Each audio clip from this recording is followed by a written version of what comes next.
kita mau bicara mengenai riwayat hidup Bunda Maria. Pertama kita akan membahas asal-usulnya, saudara-saudari. Untuk memulai latar belakang Bunda Maria, kita bicara mengenai putranya lebih dulu. Kita sudah tahu semuanya bahwa Yesus itu keturunan Daud. Kalau kita membuka Lukas 18 ayat 38 contohnya, ada pernyataan dalam Injil Lukas seperti ini. Lalu ia, yaitu seorang buta, berseru, Yesus anak Daud, kasihanilah aku. Jadi ada perkataan anak Daud.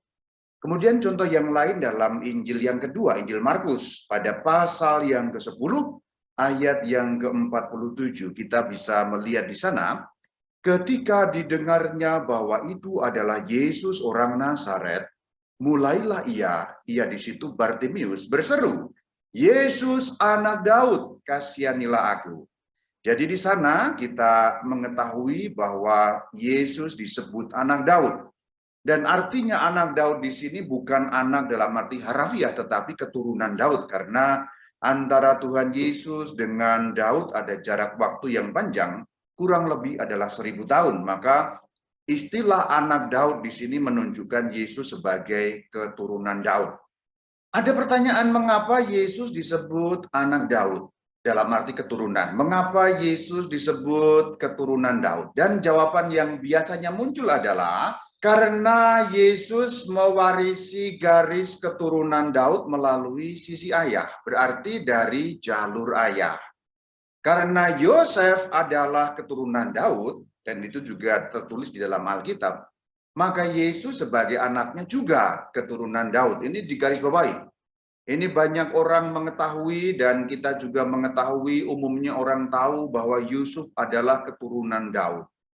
Lagi pula kalau orang Israel menghitung garis keturunan, dia termasuk suku apa, dia termasuk dalam golongan keluarga apa, dia dihitung menurut garis ayah, berarti sudah tepat. Kalau Yusuf keturunan Daud, berarti Yesus pun keturunan Daud. Karena di dalam pandangan manusia, Yesus Kristus adalah anaknya Yusuf. Maka pantaslah disebut keturunan Daud. Kita lihat bagaimana Yesus adalah garis keturunan Daud dari jalur ayahnya. Matius 1 ayat yang ke-20. Tetapi ketika ia, maksudnya Yusuf, mempertimbangkan maksud itu, malaikat Tuhan nampak kepadanya dalam mimpi dan berkata, Yusuf anak Daud, janganlah engkau takut mengambil Maria sebagai istrimu dan seterusnya.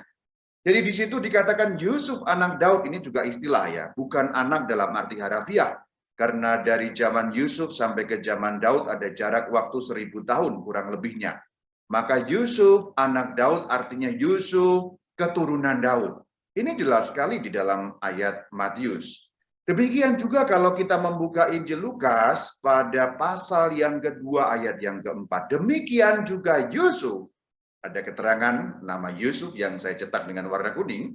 Pergi dari kota Nazaret di Galilea ke Yudea, ke kota Daud yang bernama Bethlehem. Karena, keterangan karenanya ini cukup jelas juga. Ia berasal dari keluarga dan keturunan Daud.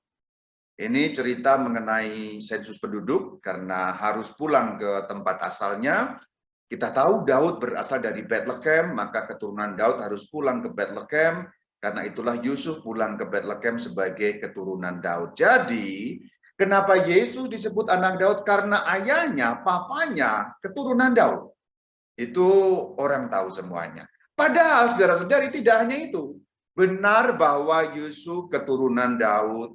Benar bahwa Yesus mewarisi garis ayah berarti keturunan Daud juga. Tetapi ada garis lain yang menunjukkan bahwa secara daging Yesus Kristus juga keturunan Daud meskipun tanpa menghitung garis ayah. Karena pada dasarnya kan Yesus secara manusiawi lahir tanpa campur tangan seorang laki-laki. Berarti secara daging Yesus Kristus lahir dari seorang wanita yang bernama Maria. Dia itulah yang kita bicarakan sekarang. Kalau kita meneliti Alkitab dan tradisi suci, ternyata Yesus Kristus disebut keturunan Daud dari garis ibu juga. Artinya apa? Artinya Maria memiliki garis keturunan keluarga Daud. Ini tidak banyak yang menyadari dan tidak banyak yang mengetahui. Maria berasal dari garis keturunan Daud, samar-samar, dan tidak banyak orang tahu. Nah, maka ketika tadi kita bicara mengenai Yesus anak Daud, sebenarnya kita sedang berbicara mengenai Maria yang juga berasal dari keturunan Daud. Romo, apakah ini ada ayatnya dalam Alkitab? Oh, ada. Yang di dalam ayat-ayat Alkitab itu tercantum bahwa Maria memiliki garis keturunan Daud. Dan nanti juga akan saya tampilkan tidak hanya Alkitab, tapi secara tradisi suci saya akan tampilkan juga bahwa Maria juga memiliki garis keturunan Daud. Sehingga info yang kita dapat lengkap dari Alkitab suci itu ada, kemudian dari tradisi suci kita juga mendapatkan info itu. Pertama dari Alkitab, yang membuktikan Maria sebagai keturunan Daud. Nas ini banyak orang membaca, tetapi kemungkinan nggak terlalu sadar bahwa di dalam Injil Lukas pada pasal yang pertama, mulai dari ayat yang ke-30, tersimpan info mengenai Maria yang memiliki garis Daud. Kita baca, kata malaikat itu kepadanya, jangan takut hai Maria, dan seterusnya. Ia, maksudnya Yesus, akan menjadi besar. Tuhan Allah akan mengaruniakan kepadanya tahta Daud bapa leluhurnya. Kata Maria kepada malaikat itu, bagaimana hal itu mungkin terjadi karena aku belum bersuami. Perhatikan bagian-bagian yang saya cetak dengan warna kuning. Jangan takut hai Maria, berarti malaikat, yaitu malaikat Gabriel, sedang berbicara kepada Maria, dan keadaan waktu itu Maria belum atau tidak memiliki suami. Maria belum punya pasangan hidup, Maria belum tahu siapa yang akan menjadi suaminya, meskipun memang diceritakan waktu itu masih dalam keadaan bertunangan, tetapi bertunangan berarti belum memiliki suami. Lalu malaikat mengatakan, Daud bapa leluhurnya. Katanya di situ itu merujuk pada Yesus Kristus. Berarti di sini tokoh utamanya adalah Maria, saudara-saudari. Tokoh utamanya Maria diberi suatu firman yang berasal dari Tuhan dengan perantaraan malaikat, dikatakan nanti anak yang lahir itu ya dikatakan akan mewarisi tahta Daud bapa leluhurnya. Kalau saat itu Maria belum memiliki suami, berarti itu kan nanti anak yang lahir dari Maria. Maka pernyataan Daud bapa leluhur Yesus tidak masuk akal kalau hanya ditinjau dari sudut Yusuf. Karena waktu itu mereka belum dalam keadaan suami istri. Berarti bapa leluhurnya, leluhur Yesus, yang adalah anak Maria, dengan demikian leluhurnya Maria juga Daud. Berarti ayat ini sebenarnya memberi petunjuk kepada kita. Maria memiliki garis keturunan Daud, saudara-saudara. Jadi Maria itu bersuku yang sama dengan sukunya Yusuf. Garisnya garis Daud, garis dari suku keturunan kaum Yehuda. Salah satu anaknya Israel. Lalu kalau kita membuka surat Roma pada pasal yang pertama ayat kedua dan ayat ketiga, terutama ayat ketiga, Rasul Paulus memberi keterangan yang sangat jelas bahwa Injil itu telah dijanjikannya, itu Allah, tentang anaknya, anak Allah berarti Yesus. Perhatikan kata yang saya cetak dengan warna kuning, yang menurut daging diperanakan dari keturunan Daud. Saudara-saudari, menurut daging Yesus diperanakan dari siapa? Tentulah dari Maria, bukan dari Yosef. Karena kedagingan Yesus mengambil dari kedagingan Maria. Kemanusiaan Yesus itu mengambil kemanusiaan Maria, dalam arti daging darah Maria menjadi daging darah Yesus secara manusia. Berarti di sini kalau dikatakan menurut daging dari keturunan Daud, artinya Maria keturunan Daud. Karena kalau secara daging kan berarti dari Maria, bukan dari Yosef. Dikatakan dalam Injil bahwa Yosef itu hanya anggapan orang, dalam arti menurut anggapan orang, nah gitu. Dia adalah anaknya Yosef, bukan menurut daging, tapi menurut anggapan orang. Artinya secara sosial, secara masyarakat, masyarakat tahunya papanya itu Yosef. Tetapi kedagingan Yosef, bahasa sekarangnya genetiknya Yosef tidak ada dalam diri Yesus Kristus. Genetiknya Bunda Maria ada. Jadi secara bahasa sekarang, kalau gennya Tuhan Yesus badannya itu diteliti, jasmaninya diteliti, genetikanya nyambung ke Bunda Maria, itulah yang dinamakan menurut daging dalam surat Roma pertama ayat yang ketiga, bab pertama ayat yang ketiga. Di sini Paulus memberi keterangan yang sangat jitu bahwa ada alusi di sana menunjukkan Bunda Maria punya garis keturunan Daud. Lalu ayat yang ketiga yang dapat kita kutip, meskipun memang ayatnya tidak terlalu jelas, ada unsur ambigu, tetapi beberapa penafsir mengatakan ayat ini juga dapat menjadi dasar landasan yang menunjukkan bahwa Maria memiliki garis keturunan Daud. Kita lihat, Lukas 1 ayat 26-27. Ini konteksnya masih yang tadi malaikat Gabriel pergi kepada Maria di kota Nazaret.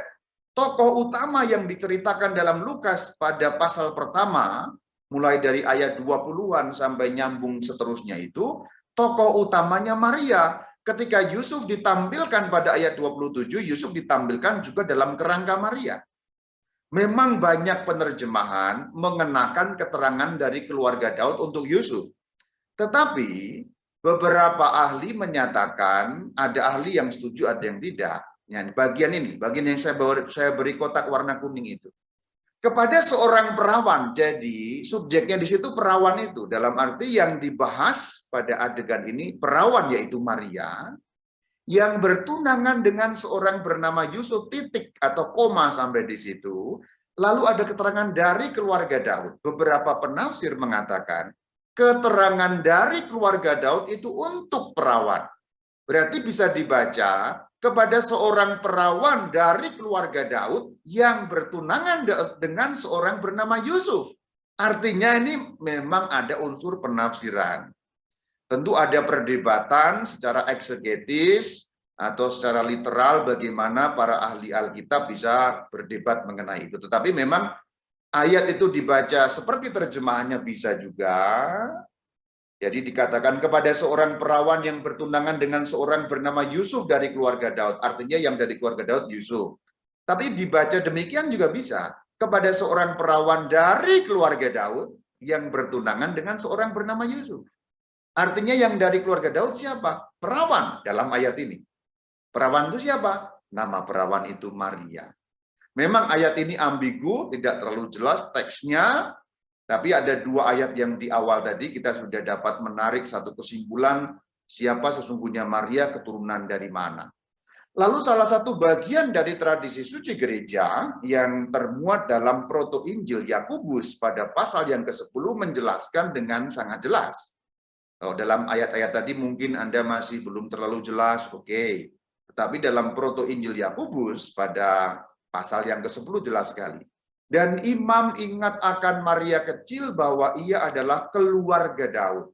Pada waktu itu diceritakan Maria berumur 3 tahun dipersembahkan ke bait suci. Lalu bertemu dengan imam di bait suci. Ini konteksnya. Nanti kita akan ceritakan ketika menceritakan Yoakim dan Ana sebagai mama dari Maria. Maka di sini saudara-saudari kesimpulannya Yesus Kristus anak Daud dari dua garis sekaligus, yaitu dari garis mama dan garis papa. Dari garis papa Santo Yosef, ia keturunan Daud. Garis mama Santa Maria, ia juga keturunan Daud. Berarti Yesus Kristus sah dari sudut apapun sebagai keluarga Daud, sebagai anak Daud, sebagai keturunan Daud.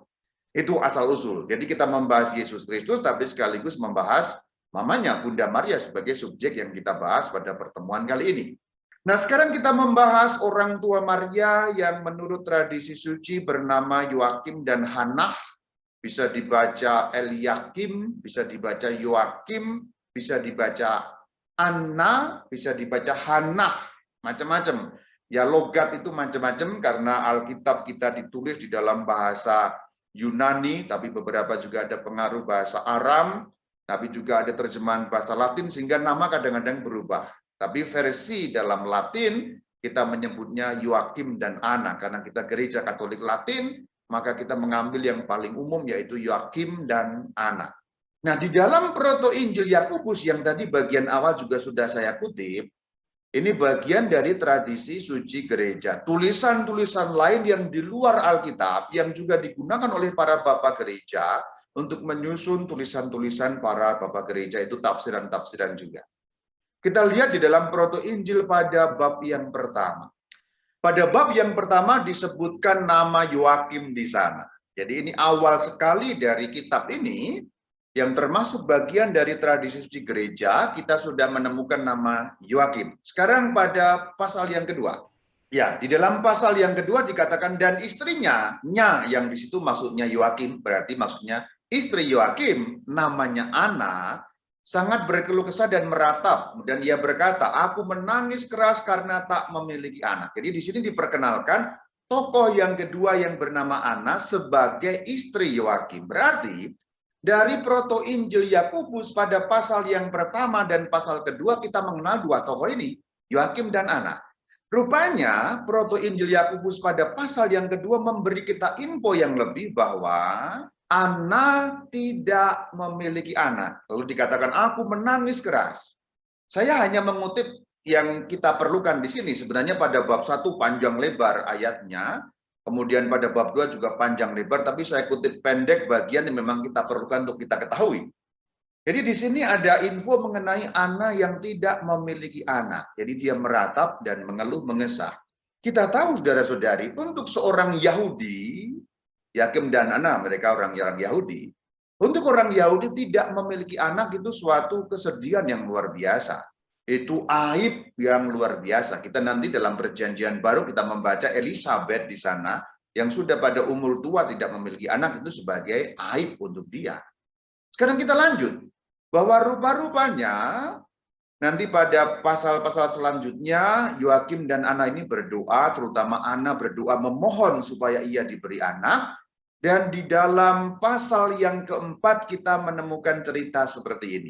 Nah, di sini di dalam Proto Injil Yakobus pada pasal yang keempat itu dikatakan bahwa Tuhan mendengarkan doa Ana dan diberi perintah bahwa Ana akan mengandung. Dan perintah itu datang dari Tuhan melalui seorang malaikatnya. Bunyinya nasnya, dan melihatlah seorang malaikat Tuhan berdiri berkata, Ana, Ana, Tuhan telah mendengarkan doamu dan engkau akan mengandung. Berarti di sini Ana yang sebelumnya tidak memiliki anak, dia bersedih karena itu, kemudian mohon kepada Tuhan, akhirnya doanya dikabulkan sehingga ia mengandung.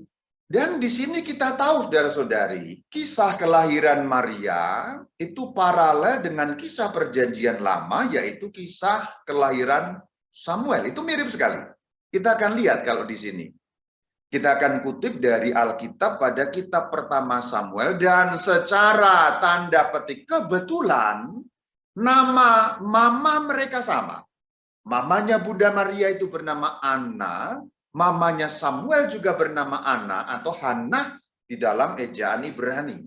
Kita baca Samuel 1 pada bab pertama, ayat yang pertama dan seterusnya. Ada seorang laki-laki dari Ramathaim Zofim, dari pegunungan Efraim, namanya Elkana bin Yeroham bin Elihu bin Tohu bin Sub bin seorang Efraim. Dikatakan orang ini mempunyai dua istri, yang seorang bernama Hana dan yang lain Penina. Penina punya anak, Hana tidak. Kemudian dikatakan pada ayat yang ke-9, berdirilah Hana, ayat yang ke-10, dengan hati pedih ia berdoa kepada Tuhan sambil menangis terseduh-seduh. Perhatikan, Hana perjanjian lama berdoa menangis terseduh-seduh. Hana mama Maria menangis terseduh-seduh. Sebabnya sama, tidak memiliki anak. Selanjutnya dikatakan pada ayat yang ke-20, setahun kemudian mengandunglah Hana, melahirkan seorang anak laki-laki, dan seterusnya. Namanya kemudian Samuel. Kita dapat tahu ceritanya dari kitab Samuel yang pertama. Nah, ini pun terjadi dengan Hana mamanya Maria. Diceritakan di dalam Proto Injil Yakobus pada bab yang kelima. Nah, disinilah diceritakan bagaimana kelahiran Bunda Maria dari seorang mama bernama Hana, dikatakan dalam Proto Injil Yakobus. Dan terjadilah Ana disucikan, menyusui bayi itu dan memberi nama bayi itu dengan nama Maria. Saudara-saudari, nama Maria itu ejaan Latin, sedangkan ejaan Ibraninya itu berbunyi Miriam. Ini Miriam, bunyi asli dalam Ibrani. Miriam, bunyi Aramnya Maryam. Jadi Miriam Ibrani, Maryam itu Aram, kemudian diserap dalam bahasa-bahasa Eropa, bahasa Yunani, bahasa Latin menjadi Maria. Jadi Maria, kita sekarang memanggil Maria karena menurut ejaan Latin, Legio Mariae, Legio Maria. Itu kata aslinya Miriam atau Maryam. Nah, nama itu ditulis dalam bahasa Ibrani seperti ini. Bahasa Ibrani ditulis dari sebelah kanan ya, jadi bukan dari sebelah kiri. Itu paling kanan itu huruf mem, ya, kemudian resh, kemudian yod, kemudian mem bagian terakhir, maka ditutup dengan kotak seperti itu. Jadi huruf pertama dan huruf terakhir itu sama sebenarnya, tapi karena huruf terakhir harus berubah bentuk, maka mem yang di situ berubah bentuk. Jadi ini mem, resh, yod, mem. Kemudian diberi tanda bunyi, titik di bawah berbunyi I, kemudian titik dua yang bertingkat seperti itu berbunyi E atau E lemah atau menandakan huruf mati, lalu seperti huruf T itu menandakan huruf A, berarti ini Miriam, Miriam, itu dibacanya begitu. Itu muncul di dalam Exodus atau kitab Keluaran 15 pada pasal yang ke-15 pada ayat yang ke-20. Yang saya beri warna kuning itulah yang berbunyi Miriam. Ini sama ejaannya, tulisannya. Tapi kita tidak usah membaca begitu karena kita malah pusing. Tapi paling kurang Anda lihatlah. Teks asli Alkitab kita dalam bahasa Ibrani itu seperti itu. Ya paling kurang kita nggak bisa baca, tapi pernah lihat. Sehingga kalaupun ada orang menuduh, Alkitabnya orang Kristen itu nggak ada aslinya. Ada. Kita memang sekarang baca dalam bahasa Indonesia, dalam bahasa Inggris, dalam berbagai macam terjemahan, tapi bukan berarti aslinya tidak ada, selalu ada. Yaitu saya tunjukkan aslinya. Paling kurang kita pernah melihatnya. Kita tahu bahwa Miriam, akar kata dari nama Maria adalah seorang nabi perempuan, itu saudara perempuan Harun, dan bahkan dalam kitab Nabi Mika, ketiganya bahkan tanda petik disetarakan atau disamakan. Itulah kenapa kita tidak heran bahwa Yoakim dan Hana memberi nama anaknya dengan nama nabi perempuan itu.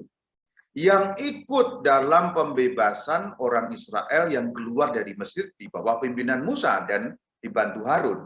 Jadi tiga tokoh itu termasuk tokoh-tokoh pemimpin. Musa, Harun, kemudian Miriam sebagai seorang nabi perempuan. Maka kita boleh katakan ya nama yang bagus di dalam arti orang Ibrani, orang Yahudi, karena kita tahu bahwa Hana, Yoakim orang Yahudi. Apa arti nama Miriam? Tidak ada kepastian, tetapi beberapa ahli mengatakan artinya memberontak. Ayat yang bisa dikutip dalam Bilangan 12 ayat 1, Miriam dan Harun itu mencela Musa, tanda petik memberontak terhadap Musa, karena waktu itu Musa mengambil seorang perempuan dari suku Kus, dari luar bangsa Israel. Jadi dicela karena Musa mengambil istri orang lain. Bukan orang lain dalam arti istri orang, tapi mengambil istri dari bangsa lain. Arti yang lain beberapa ahli menduga artinya gemuk. Tapi dalam bahasa zaman kuno, gemuk itu bukan seperti pikiran kita sekarang ya. Gemuk itu berarti montok dalam arti cantik, dalam arti indah. Karena kecantikan pada zaman kuno tidak diasosiasikan dengan kerempeng seperti zaman sekarang. Kalau zaman sekarang yang dianggap cantik, yang dianggap perempuan ideal itu yang kerempeng-kerempeng. Yang kurus-kurus, yang sekarang kita menyebutnya langsing, tapi ya sebenarnya kerempeng, itu yang dianggap cantik. Tapi pada zaman kuno, itu bahkan sampai abad pertengahan masih ada, sampai zaman barok bahkan masih ada, yang dianggap cantik itu yang seperti ini, Mona Lisa, yang berisi. Ya, kalau perempuan kerempeng dianggap tidak cantik, maka kalau Miriam berarti gemuk, berarti cantik. Ya, itu tapi nggak penting, arti nama itu hanya sekilas-sekilas, kita tidak punya kepastian mengenai itu. Sementara itu dalam kitab Mika pada pasal yang ke-6 ayat yang ke-4 kita tahu bahwa dikatakan, aku mengutus Musa dan Harun dan Miriam sebagai penganjurmu. Perhatikan bahwa Musa, Harun, Miriam ditulis satu deret. Ini menunjukkan betapa pentingnya nama tokoh Miriam itu di dalam sejarah bangsa Israel. Nah, kita sekarang meninjau ke Nazaret sebagai asal-usul dari Bunda Maria. Apakah Nazaret tempat kelahiran Bunda Maria? Itu pertanyaan. Kita tidak punya kepastian yang terlalu pasti mengenai kelahiran Bunda Maria di mana. Jadi tadi diceritakan dalam proto Injil Yakobus, tetapi tempatnya tidak pasti. Ada 3 proposal yang diajukan bahwa Bunda Maria lahir di Bethlehem. Itu yang pertama. Yang kedua lahir di Seforis, itu masih dekat-dekat situ. Kemudian yang ketiga lahir di Yerusalem. Dan beberapa ahli, beberapa tradisi suci lebih cenderung mengatakan Bunda Maria lahir di Yerusalem atau lahir di sekitar Yerusalem. Meskipun ada dua proposal lain yang mengatakan hal yang berbeda, yaitu Seforis dan Bethlehem. Tetapi Yerusalem yang kiranya dipandang sebagai yang umum diterima sebagai tempat kelahiran Bunda Maria, bukan di Nazaret. Nazaret baru perkembangan kemudian ketika nanti mereka pindah untuk berumah di tempat itu. Sekarang kita bahas mengenai Maria dipersembahkan di Bait Allah. Kita juga tahu bahwa Yesus dipersembahkan di Bait Allah, tetapi Bunda Maria pun dipersembahkan di Bait Allah. Kita juga punya pesta liturginya mengenai itu. Jadi sebenarnya setara. Sang Kristus lahir, ada perayaannya, dipersembahkan ke Bait Allah, ada perayaannya, kemudian naik ke surga, ada perayaannya. Bunda Maria juga begitu. Kelahirannya ada perayaannya, dipersembahkan di Bait Allah ada perayaannya, naik ke surga dalam arti dinaikkan ke surga juga ada perayaannya. Lagi kita membuka tradisi suci di dalam Proto Injil Yakobus pada pasal yang ke-7. Mari kita baca. Dan anak itu berumur 2 tahun. Anak itu maksudnya Maria, anaknya Yoakim dan Ana tadi. Dan Yoakim berkata, marilah kita membawanya ke Bait Allah supaya kita dapat membayar nazar yang telah kita ucapkan. Ini ucapan kepada siapa? Kepada istrinya, yaitu Hana. Selanjutnya di dalam Proto Injil Yakobus masih pada pasal yang ke-7 ada lanjutannya. Dan Ana berkata, marilah kita menunggu tahun ketiga supaya anak ini tidak mencari-cari ayah atau ibunya. Rupanya Yoakim dan Ana bernasyar bahwa nanti setelah anak itu mencapai umur tertentu, ia akan dipersembahkan ke bait suci. Dan kita lihat bagaimana cerita berlanjut masih pada pasal yang ke-7. Dan Yoakim berkata, baiklah kita menunggu. Tadi usulnya 2 tahun, lalu Hana mengusulkan 3 tahun, diskusi suami istri. Ini bagus ya. Jadi dari ayat dalam Proto Injil Yakobus ini kita kemudian tahu Yoakim dan Ana rupanya sebagai suami istri dekat dan mereka bisa saling berbincang-bincang, mendiskusikan perkara keluarga mereka. Baiklah kita menunggu. Nah, artinya Yoakim setuju dengan usul istrinya. Dan anak itu berumur 3 tahun. Artinya setelah berumur 3 tahun, Yoakim berkata, undanglah semua putri-putri Ibrani, supaya anak ini tidak kembali dan hatinya terpikat kepada Bait Allah. Jadi Yoakim dan Ana punya janji untuk menyerahkan anak itu kepada Bait Allah. Itu mirip seperti kisah Samuel. Jadi saudara-saudari, rupanya kisah mengenai Bunda Maria itu sedikit paralel dengan kisah mengenai Samuel. Hana, baik Hana mamanya Samuel nggak punya anak, Hana mama Maria nggak punya anak, setelah punya anak akan dipersembahkan kepada Tuhan dan inilah dipenuhi dalam nazar mereka. Masih lanjut. Dan mereka melakukannya demikian hingga mereka tiba di Bait Allah. Dan imam menerima anak itu, berarti menerima Maria yang masih kecil umurnya berapa? 3 tahun. Menciumnya, memberkatinya, kemudian berkata. Inilah perkataan imam. Dan perkataan imam yang menerima di bait suci itu menjadi seperti nubuat bagi Bunda Maria itu sendiri. Kita baca. Dalam dirimu, maksudnya dirimu di sini dalam diri Bunda Maria, yang waktu itu masih anak berusia 3 tahun. Pada hari-hari akhir, Tuhan akan melaksanakan penebusan bagi anak-anak Israel. Jadi dalam dirimu, Tuhan akan melaksanakan penebusan nanti itu. Terpenuhi nubuat ini. Di dalam siapa? Dalam diri Yesus itu sebagai anak Maria yang diperanakan menurut daging. Dari garis keturunan Daud melalui Maria, juga melalui Yusuf garis keturunannya itu. Jadi di sini imam itu kemudian mendudukan Maria di anak tangga ketiga. Itu masih diceritakan pada pasal yang ke-7 dari Proto Injil Yakobus. Dan imam mendudukannya, maksudnya mendudukan Maria kecil umur 3 tahun di anak tangga ketiga di depan Mesbah. Dan Tuhan Allah memberinya rahmat, maksudnya memberi Maria. Lalu diceritakan Maria menari dengan kakinya, dung tatak dung tatak dung tatak dung. Dan seluruh Bani Israel mengasihinya. Ini cerita bagaimana presentasio Bunda Maria kepada Bait Allah diterima oleh seorang imam. Dan ternyata diceritakan dalam Proto Injil Yakobus pada pasal yang ke-8, Bunda Maria betah kerasan di Bait Allah.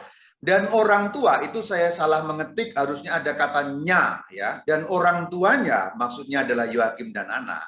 Heran dan memuji Tuhan karena anak itu tidak berbalik. Maksudnya nggak ikut lagi mereka pulang, tidak kemudian mama papa. Maksudnya seperti itu. Dan Maria berada di bait Allah seakan-akan merpati yang tinggal di sana. Dalam kitab Mazmur kan sering dikatakan burung yang bersarang di rumahmu itu, maka dibuat perbandingan seperti itu. Jadi Maria di bait Allah, kemudian pada umur 3 tahun itu menjadi anak yang tinggal di sana. Dan ini bukan hal yang aneh, tinggal di bait Allah. Kalau kita membaca Injil Lukas pada pasal yang kedua, ayat 36-37, di situ juga ada seorang yang bernama Hana, lagi-lagi Hana. Kita mengenal 3 Hana ya. Hana mama Samuel, Hana mama Maria, sekarang Hana seorang nabi perempuan dalam Injil Lukas. Ada Hana seorang nabi perempuan anak Fanuel dari suku Asyer. Ia janda berumur 84 tahun. Dikatakan ia tidak pernah meninggalkan bait Allah, siang malam berdoa, berpuasa, beribadah di sana. Ini bukan sesuatu yang aneh, maka ketika Maria dibawa ke bait Allah, kesaksian Injil dalam Injil Lukas pun menguatkan kisah itu, sehingga kita tidak perlu heran, karena memang beberapa orang kemudian tinggal di bait Allah, melaksanakan peribadatan, berdoa, dan berpuasa. Namun memang beberapa ahli menafsirkan, Bunda Maria bukan dalam arti tertentu benar-benar tinggal di bait Allah, tetapi dalam arti tertentu sering berada di bait Allah meskipun dia masih tinggal bersama dengan mamanya dan papanya Yoakim dan Ana. Tapi bahwa kedekatan Bunda Maria dengan bait Allah, kesucian Bunda Maria yang terpikat dengan bait suci sudah dimulai sejak ia masih masa kecilnya. Bagaimana kesuciannya, bagaimana dia sungguh-sungguh mau dekat dengan Allah sudah nampak dari masa kecilnya. Itu mengenai asal-usul Maria. Selesai. Jadi kurang lebih kita mengetahui sedikit mengenai asal-usul Bunda Maria dari beberapa nas yang sudah kita kutip. Sekarang kita bahas mengenai peran Maria seperti apa. Nah, kita kembali ke Nazaret. Nazaret itu rumah Maria jelas. Yang terbukti dengan ayat Injil Lukas pada bab pertama ayat 26-27. Yang sudah kita bahas di bagian depan tadi. Maria itu ada di kota Nazaret dikunjungi oleh malaikat Gabriel.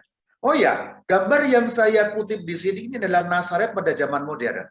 Jadi di tempat di mana rumah Maria itu, kemudian di tempat Gabriel menampakkan diri itu, dibangun sebuah basilika yang besar. Kemudian kita kalau masuk ke dalamnya agak di lantai bawah ada altar seperti ini. Di bagian tengah altar itu ada tulisan, terlalu kecil saya besarkan ya. Itu berbunyi verbum caro hic factum est. Jadi saya tulis saja di bawahnya. Di bagian tengah altar itu berbunyi verbum caro hic factum est. Kata hic saya besarkan karena itu tambahan atas kutipan. Terjemahannya dalam bahasa Indonesia, kalau kita terjemahkan berbunyi firman menjadi manusia di sini. Artinya disitulah terjadi bahwa Maria mengatakan, ya terjadi padaku menurut perkataanmu itu di tempat itu. Maka untuk mengenang itu gereja memberi tulisan pada altar itu verbum caro hic factum est.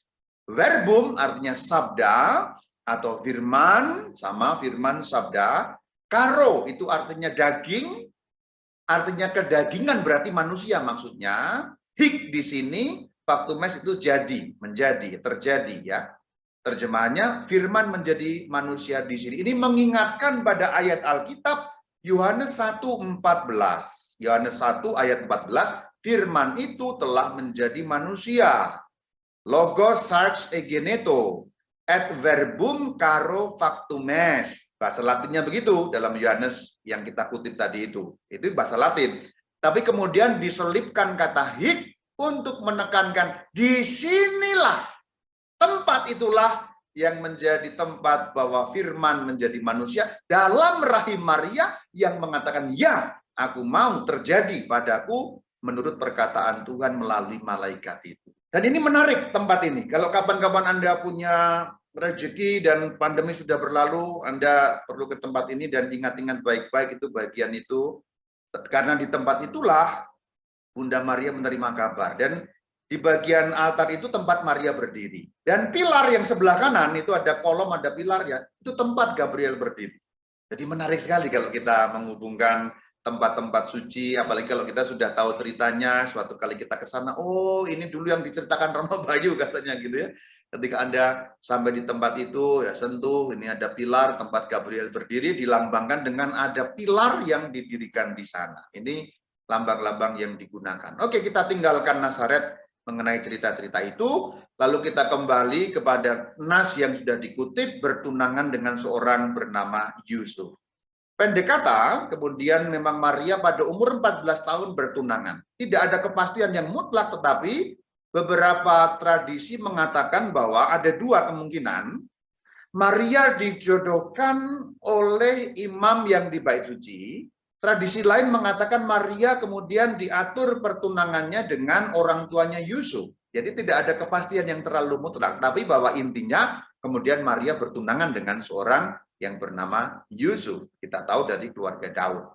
Lalu kemudian Maria sudah mengatakan ya, Roh Kudus akan turun yang kita kenang dalam peristiwa perkandungan Tuhan Yesus itu, yang juga selalu kita doakan di dalam doa malaikat Tuhan 3 kali sehari. Bagian ini ya, malaikat Tuhan memberi kabar kepada Bunda Maria, lalu dikatakan kalimat yang sangat terkenal, jadilah padaku menurut perkataanmu. Pendek kata, kemudian mengandung. Dan di situ saat mengandung itu kemudian mengunjungi Elisabet. Dikatakan Maria berangkat dalam Lukas 1 ayat 39 sampai 40. Lalu berjalan ke pegunungan, ke sebuah kota di Yehuda. Jadi ini di Yehuda bagian selatan, artinya dekat-dekat Yerusalem. Lalu masuk ke rumah Zakaria memberi salam kepada Elisabet. Dan di situ terjadi peristiwa yang luar biasa. Yang kata-kata dalam ayat itu kemudian menjadi bagian dari kata-kata kita setiap kali kita berdoa, Salam Maria, Ave Maria. Ya, dikatakan, ketika Elisabet mendengar Salam Maria, anak dalam rahim melonjak. Dan Elisabet pun penuh dengan Roh Kudus. Perhatikan bahwa karena Maria sudah dipenuhi Roh Kudus, maka salam dari Maria kepada Elisabet mengantarkan, tanda petik. Tentu Roh Kudus turun atas maunya sendiri. Tapi tanda petik kita katakan, hadirnya Maria menghadirkan Roh Kudus. Maka Elisabet pun penuh dengan Roh Kudus. Lalu dikatakan, berseru suara nyaring. Diberkatilah engkau atau terpujilah engkau. Di antara semua wanita, semua perempuan, terpujilah buah rahimmu. Fructus ventris tui, Yesus. Kita menambahkan kata Yesus dalam doa Salam Maria. Ya, ini kan bagian dari doa Salam Maria. Terpujilah engkau di antara wanita, dan terpujilah buah tubuhmu, Yesus. Ave Maria, gratia plena, Dominus tecum, benedicta tu. Nah, bagian itu ya. Benedicta tu in mulieribus, et benedictus fructus ventris tu Yesus. Nah, itulah bagian dari ayat ini yang kemudian kita kutip menjadi doa sepanjang masa, kita daraskan. Dan juga di sini terjadi satu kata-kata yang luar biasa, yang sekaligus mengakui keilahian Kristus. Siapakah aku ini? Aku Elisabet, ibu Tuhanku. Padahal Maria dan Elisabet dikatakan sepupuan. Tapi dikatakan ibu Tuhanku, ibu junjunganku. Mereka sepupuan loh. Kenapa Elisabet bisa mengatakan seperti itu? Ini tidak mustahil karena pada ayat 41 Elisabet dipenuhi Roh Kudus. Ketika diberi kuasa Roh Kudus, dipenuhi dengan Roh Kudus, Elisabet mengetahui nubuat-nubuat, mengetahui bahwa yang dikandung oleh Maria bukan anak sembarangan. Terbukti anaknya Elisabet melonjak. Disitulah maka muncul ungkapan ibu Tuhanku, ibu junjunganku. Lalu dikatakan di sana, Maria kemudian mengungkapkan suatu nyanyian, suatu doa yang sangat terkenal dengan nama Magnificat. Magnificat anima mea Dominum, itu kalimat pertamanya. Dalam bahasa Latin, doa itu berbunyi Magnificat anima mea Dominum. Itulah kenapa doanya kemudian menjadi bagian dari khasanah doa kita dengan nama Magnificat. Itu kan katena itu ya. Betul, Romo, katena Betul. Saya sedikit-sedikit masih ingat karena saya dulu juga pernah ikut Legio ya. Ya. Lukas 1:46 dan seterusnya, jiwaku memuliakan Tuhan. Dan ini nyambung-nyambung kalau kita baca Karena ini legioner, saya tidak akan bacakan karena kita sudah ingat, sudah tahu isinya. Rupanya ini mirip paralel juga dengan nyanyiannya siapa? Hana dalam Perjanjian Lama. Jadi rupanya nama-nama itu tidak kebetulan, saudara-saudari. Hana nyanyi, Maria nyanyi. Kita baca. 1 Samuel 2 ayat 1, berdoalah Hana, katanya, hatiku bersukaria karena Tuhan, tanduk keselamatanku, kekuatanku ditinggikan, dan seterusnya. Kita lihat pada bagian selanjutnya, pada ayat yang kelima, siapa yang kenyang sekarang menyewakan diri. Ini sama ya, sama. Ayat 7, ayat 6, Tuhan mematikan, menghidupkan, Dia menurunkan ke dalam dunia orang mati. Ayat 7, Tuhan membuat miskin, merendahkan, meninggikan. Ini paralel dengan doanya Bunda Maria, nyanyiannya dalam Magnificat tadi. Meninggikan orang rendah, menurunkan orang berkuasa, dan seterusnya, dan seterusnya. Jadi rupanya antara Samuel dan Maria hubungannya erat. Antara Hana Perjanjian Lama dan Hana Perjanjian Baru hubungannya erat, saudara-saudari. Di sini kita melihat bagaimana intertekstualitas, artinya apa? Hubungan-hubungan antar teks itu kemudian juga nampak. Lalu ada pertanyaan, apakah selama itu Yusuf tak bersetubuh dengan Maria? Saya sudah pernah membahas dalam channel YouTube saya, nanti Anda kunjungi YouTube saya itu Katkit, katekese sedikit. Anda nanti bisa klik, mungkinkah Yusuf tak bersetubuh dengan Maria? Gereja Katolik, Gereja Ortodoks, gereja-gereja yang apostolik, semuanya mengakui bahwa Maria tetap perawan. Sebelum mengandung, selama mengandung, setelah mengandung, sampai akhir hidupnya, semper virgin, tetap perawan. Dan berarti Yusuf tidak bersetubuh dengan Maria? Tidak. Kenapa? Karena Yusuf seorang Yahudi taat, dan dia tahu yang dikandung Maria bukan anak manusia. Dalam arti sembarangan, tapi itu anak Allah yang maha tinggi, berarti Maria tabernakel. Maka Yusuf tidak berani memasuki tabernakel. Singkatnya begitu. Keterangannya nanti dapat Anda lihat di sana melalui channel YouTube Katkit Katekese sedikit. Singkatnya kemudian kelahiran Yesus, Maria bersalin di Bethlehem dalam Injil Lukas 2 ayat 4 ayat 6 kita sudah tahu ceritanya. Kemudian ada beberapa yang rincian disunatkan pada umur 8 hari. Nasnya di dalam Lukas 2 ayat 21. Tapi nanti kemudian Maria harus menjalani penahiran. Karena apa? Karena ada ayat yang dalam Perjanjian Lama. Imamat 12 ayat yang ketiga itu dikatakan, hari yang ke-8 haruslah dikerat daging kulit katan anak itu. Disunat maksudnya. Jadi keterangan di dalam Lukas 2 ayat 21, pemenuhan dari hukum Tuhan, Imamat 12 ayat 2 ayat 3. Nah, kemudian juga ada waktu pentahiran. Berarti di sini Maria sebagai seorang Yahudi tulen harus mengikuti perintah hukum Musa, hukum Taurat. Maka dikatakan menurut hukum Taurat. Nasnya ada di mana? Lukas 2 ayat 22. Menurut hukum Taurat. Untuk apa? Pentahiran dan juga sekaligus menyerahkan kepada Tuhan. Jadi sama, paralel. Maria diserahkan kepada Tuhan di Bait Allah, Yesus diserahkan juga kepada Tuhan di Bait Allah.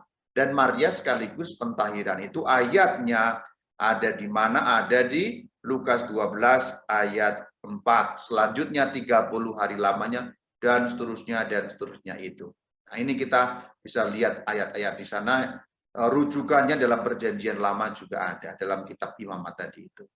Jadi di sini Maria melaksanakan hukum Taurat, melaksanakan perintah Tuhan yang tercantum di dalam hukumnya yang disampaikan melalui Musa.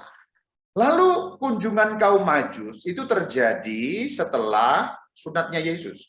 Terjadi setelah Bunda Maria mengalami pentahiran. Ini kunjungan kaum Majusi yang juga dikenal dengan nama 3 raja. Meskipun jumlahnya nggak tentu apakah itu 3 atau berapa. Dikatakan dalam Injil Matius 2 ayat 11. Perhatikan, ayat ini menarik sekali. Sangat menarik. Ini bisa diuraikan sebenarnya, tapi ya saya uraikan singkat saja. Injil Matius itu bercerita dari sudut ayah sebenarnya, dari sudut Yosef sebenarnya. Maka yang mendapat perintah, yang mendapat mimpi dalam Injil Matius itu Yosef. Jadi Matius bercerita dari sisi Yosef karena orang Yahudi itu garis ayah. Maka Matius menulis menurut garis ayah karena apa? Matius itu dulu menulis dalam bahasa Aram, pendengarnya orang Yahudi tulen. maka harus dari sisi ayah. Tetapi ketika tiba di Matius bab 2 ayat yang ke-11, ketika menceritakan kunjungan kaum Majusi, 3 raja dari timur, Yosef tidak disebut bahkan di sana. Jadi mereka masuk 3 orang itu, atau Injil tidak menyebut jumlahnya.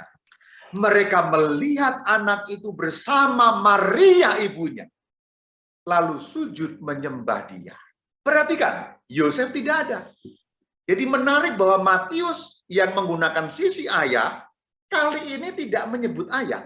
Tetapi ia menyebut ibunya, yaitu Maria. Menganggap Maria punya nilai penting di sana. Kemudian lari ke Mesir. Betapa sulitnya keluarga ini hidup pada bagian-bagian awal ya. Kita tahu kemudian ada pembunuhan orang-orang umur 2 tahun ke bawah oleh Herodes. Itu sebenarnya urutannya begitu. Mulai dari pentahiran, penyunatan pentahiran, kemudian Majusi datang, baru kemudian pembunuhan yang dilanjutkan penyingkiran atau pelarian ke Mesir tadi itu. Setelah itu kemudian dipanggil dari Mesir, karena ada ayat dalam perjanjian lama yang mengatakan dari Mesir kupanggil anakku. Nah di Mesir itu ada di gereja gantung, kalau Anda pernah ke Mesir, ini yang bagian warna biru sebelah kiri itu ada gambar bagaimana pelarian Yusuf, Maria, dan bayi Yesus ke Mesir. Ini gereja gantung, gereja dari abad keempat di Mesir, di sekitar Kairo sana, yang di belakangnya ada sumur keluarga kudus, yaitu tempat yang dulu dipakai untuk mengungsi oleh mereka ke Mesir. Jadi ketika mereka ke Mesir, kurang lebihnya berada di sekitar gereja gantung yang sekarang menjadi gereja yang sudah amat tua ini. Gereja ini di bawah pelayanan dari gereja Ortodoks Koptik Mesir yang gereja itu tergabung di dalam gereja-gereja oriental, Ortodoks oriental. Itu rumit, nanti kalau Anda pengen tahu, Anda boleh buka channel YouTube Katkit saya dengan judul 4 gereja apostolik, 2 ortodoks, 2 paus. Itu saya tidak pernah membahas. Tapi ini nggak terlalu penting, saya hanya mau mengatakan di Mesir itu masih ada tempat-tempat petilasan-petilasan di mana mereka waktu itu hadir di tanah Mesir. Kemudian singkat kata hidup di Nazaret. Kita sudah tahu ada ayat-ayat yang kita bisa baca, Matius 2, ayat 21, 22. Dan rupanya bagian ini kita bisa menyimpulkan sebelumnya mereka tinggal di Yehuda. Perhatikan Matius 2 ayat 22. Tetapi setelah didengarnya bahwa Arkelaus menjadi raja di Yehuda, dan seterusnya, ianya Yusuf takut ke sana. Jadi sebenarnya ayat ini mengindikasikan awal-awal kehidupan Yesus, mereka memang tinggal di Yudea. Kemungkinan besar tinggal di Bethlehem. Itulah kenapa ceritanya bisa panjang tadi. Penyunatan, pentahiran, kemudian persembahan ke bait Allah, orang-orang Majus datang. Itulah kenapa kalau kita membaca cerita mengenai orang Majus, dikatakan rumah. Orang Majus yang datang masuk ke rumah itu. Ini mengindikasikan memang mereka tinggal dalam waktu yang lama, kemudian tanda petik mereka kemudian pindah ke Bethlehem pada masa awal. Tidak segera kembali ke utara, ke Galilea. Maka dikatakan ia takut ke sana. Artinya, kita bisa simpulkan dari Injil Matius 2 ayat 22, Yusuf sebenarnya mau kemana? Mau ke Yudea. Bethlehem itu masuk Yudea. Jadi kemungkinan Yusuf ingin berkehendak kembali ke Bethlehem seperti ketika awalnya mereka masih hidup sebelum pembunuhan anak-anak 2 tahun itu. Tetapi kemudian dinasihati dalam mimpi Yusuf pergi ke Galilea. Akhirnya pergi ke Galilea, tinggal di Nazaret, ayatnya Matius 2 ayat 23, untuk menggenapi firman Tuhan bahwa Yesus disebut orang Nazaret. Jadi penggenapannya itu karena ketakutan awalnya, situasi sosial politik yang kemudian menakutkan, akhirnya pindah ke wilayah utara Galilea, di wilayah utara yang jauh dari wilayah Yerusalem. Nah, pada saat berkarya, peran Bunda Maria akan saya tampilkan tiga yang penting-penting utama ya. Pertama saat ada di Kana, yaitu perkawinan di Kana. Yang kedua saat Yesus mengajar. Yang ketiga saat sengsara Tuhan. Karena kita tahu ceritanya. Yohanes pada pasal yang kedua ayat 1-11. Dikatakan ada ibu Yesus. Dan di situ yang bagian paling pentingnya itu apa? Bagian paling pentingnya adalah saatku belum tiba. Yang itu. Nanti pada ayat-ayat selanjutnya dikatakan, apa yang kau mau daripadaku, wanita atau perempuan, ibu terjemahannya, saatku belum tiba. Pada saat itu Bunda Maria memberitahu kepada Tuhan Yesus mereka kehabisan anggur. Dan pada saat itu Tuhan Yesus belum menampilkan tanda-tanda apapun mengenai keilahiannya.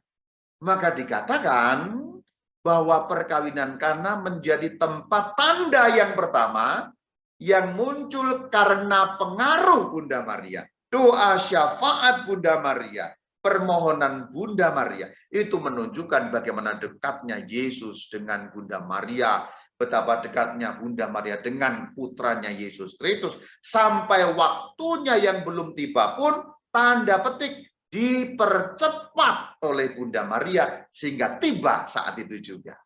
Luar biasa Bunda Maria ini. Ini karena lewat, kita sudah sangat kenal ceritanya. Kemudian bagian penting yang lain yaitu pada saat Baginda Yesus tampil depan umum ketika mencari, ya. Markus 3 ayat 32 dan seterusnya. Lihat ibu dan saudara-saudarimu di luar mencari engkau, mau menemui engkau. Yesus menjawab, siapa ibuku? Lalu dikatakan, ini ibuku, siapa melakukan kehendak Allah, dialah saudaraku laki-laki, dialah saudariku perempuan, dialah ibuku. Beberapa kelompok menafsirkan ayat ini menolak Bunda Maria, padahal tidak. Ayat ini menegaskan Bunda Maria bahwa ia melakukan kehendak Allah. Barang siapa melakukan kehendak Allah, dialah ibuku. Tuh contohnya, ibu kandungku melakukan kehendak Allah. Kamu yang bukan ibu kandungku, kalau melakukan kehendak Allah, juga akan jadi mamaku. Ayat itu tafsirannya begitu. Sebenarnya menegaskan bahwa Bunda Maria orang yang melakukan kehendak Allah. Jadi pada saat Yesus tampil depan umum, Yesus memuji mamanya. Secara memang tidak langsung, tapi pendengar sudah tahu, saudara-saudari di sana. Itu kurang lebihnya seperti itu penafsirannya. Lalu bagian terakhir dari peran Maria terkait dengan Yesus pada saat terakhir, kita juga sudah tahu semua. Ibu,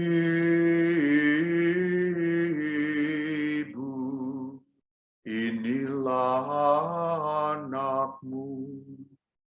Inilah ibumu. Adegan disalib, ya. Bunda Maria dan Santo Yohanes, Rasul, Yohanes Penginjil, lalu menerima Bunda Maria dalam rumahnya. Kita lihat bagian terakhir yang cetak warna kuning. Sejak saat itu murid itu menerima dia di dalam rumahnya. Dan tradisi suci menerima tafsiran bahwa murid itu adalah Yohanes Penginjil.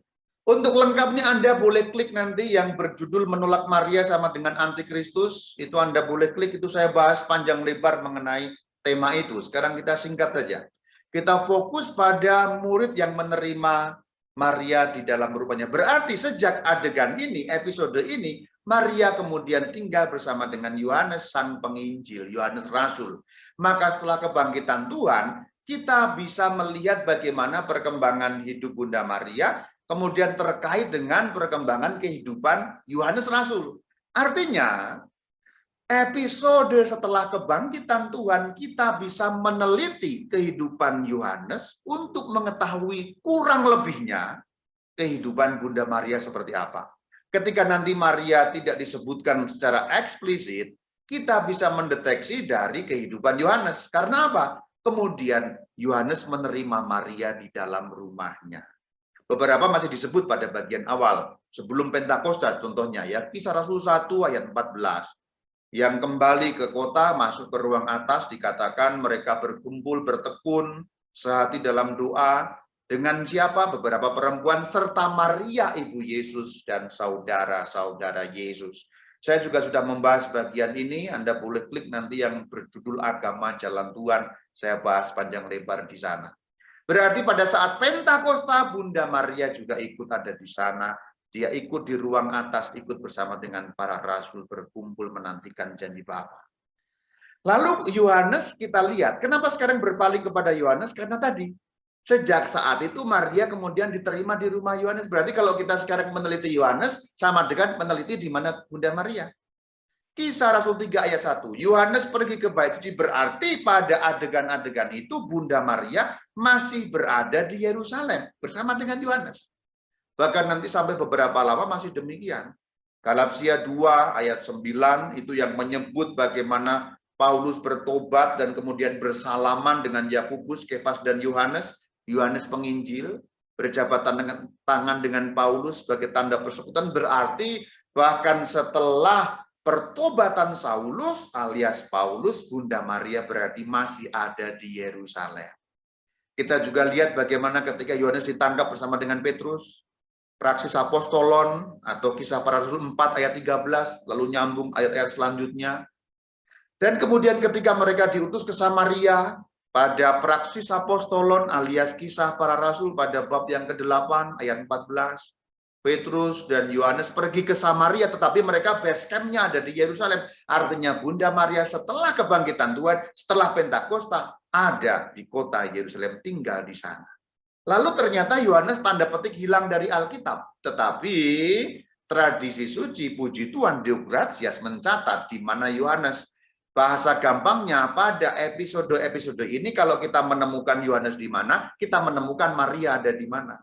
Maria di Yerusalem. Apakah setelah itu kemudian Yohanes di Yerusalem? Tampaknya kemudian mereka berpindah tempat. Ini terbukti dari Kisah Rasul 12 ayat 1.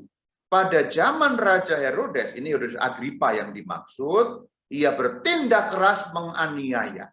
Kira-kira tahun 41 sampai 44 Masehi. 40-an Masehi awal, orang-orang Kristen awal kemudian dianiaya. Berarti mereka kemudian menyebar. Dan para rasul berpencar keluar dari Yerusalem. Bunda Maria mengikuti gerak Rasul Yohanes yang keluar dari Yerusalem. Tradisi suci menceritakan bagi kita, di dalam kitab yang ditulis oleh Bapak Gereja yang bernama Eusebius, dalam kitab yang berjudul Historica Ecclesiastica, pada volume yang ketiga, pasal pertama ayat pertama dikatakan Rasul suci tersebar ke seluruh dunia. Kemana? Ada keterangan lanjutannya, masih dalam kitab yang sama.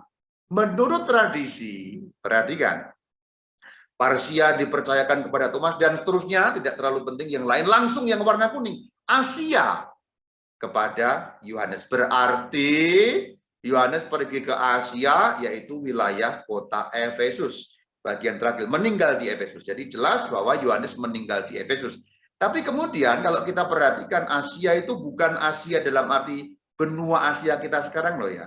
Itu Asia itu hanya bagian kecil, salah satu provinsi dari Imperium Romanum pada saat itu. Jadi Asia itu cuma bagian kecil di situ, beberapa kota utama adalah Efesus dan Miletus. Jadi Bunda Maria pindah dari Yudea ke Efesus. Itulah kenapa beberapa tradisi suci mengatakan Bunda Maria meninggal dunia di Efesus. Tapi sebenarnya Bunda Maria kembali lagi ke Yerusalem. Bahkan nanti pada saat para rasul itu bersidang di Yerusalem, itu Bunda Maria ada di Yerusalem tapi sudah meninggal dunia. Karena diperkirakan memang Bunda Maria meninggal pada tahun 48 Masehi. Jadi tidak berapa lama setelah penganiayaan oleh Agripa tadi, untuk menghindari penganiayaan, mereka pindah ke Asia, yaitu di kota Efesus, karena bersama dengan Yohanes. Nah kemudian kira-kira sudah agak reda kembali ke Yerusalem. Lalu pada tahun 48 Masehi, Bunda Maria meninggal. Itu tercatat di dalam kitab yang berjudul Eusebii Chronicorum atau kronik dari Bapak Gereja Eusebius.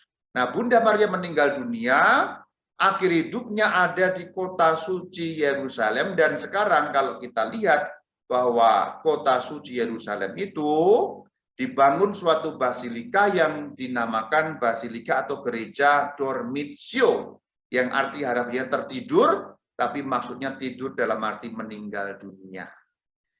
Nah, kisah-kisah selanjutnya dari Rasul Yohanes itu ke Pulau Patmos, tetapi waktu itu Bunda Maria sudah tidak ada, sudah nggak bersama dengan Yohanes.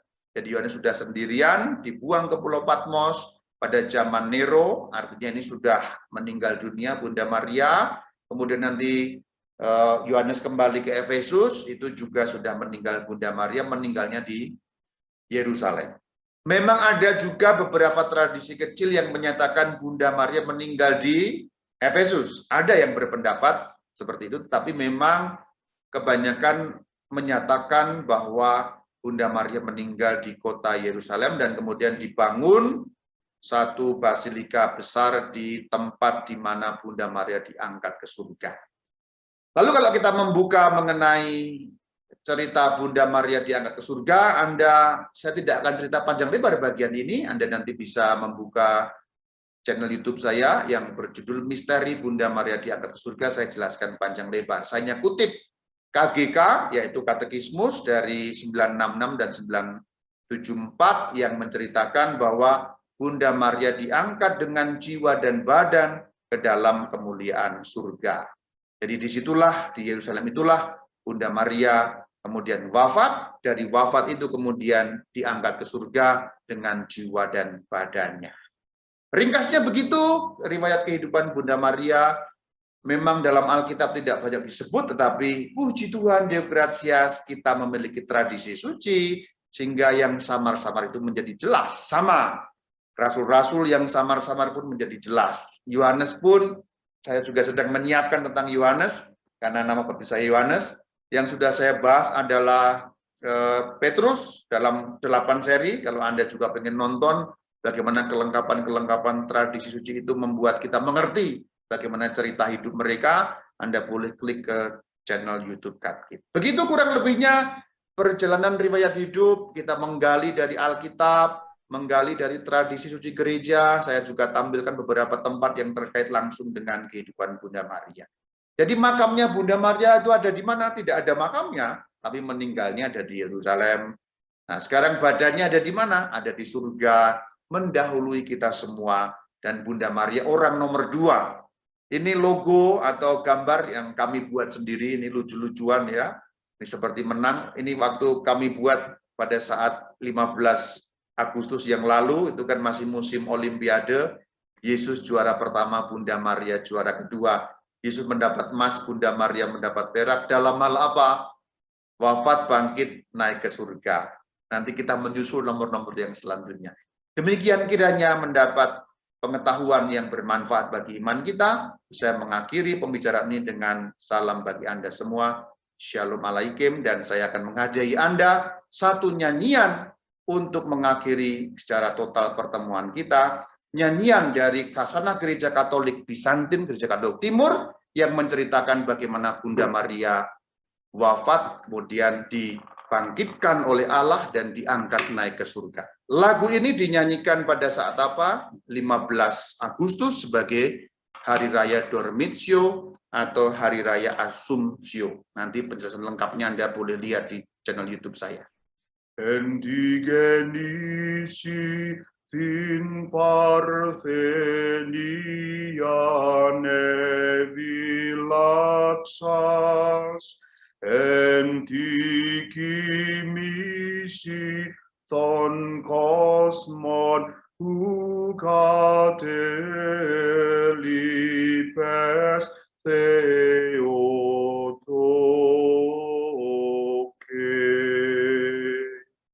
Sedikit mengimbangi kuping kita yang biasa dengar lagu-lagu barat Latin, Ave Maria, ini lagu-lagu Bizantin, maka nadanya daerah timur mungkin tidak terlalu lazim, tapi saya senang menyanyikannya sebagai hadiah untuk Anda. Semoga bermanfaat. Shalom alaikum.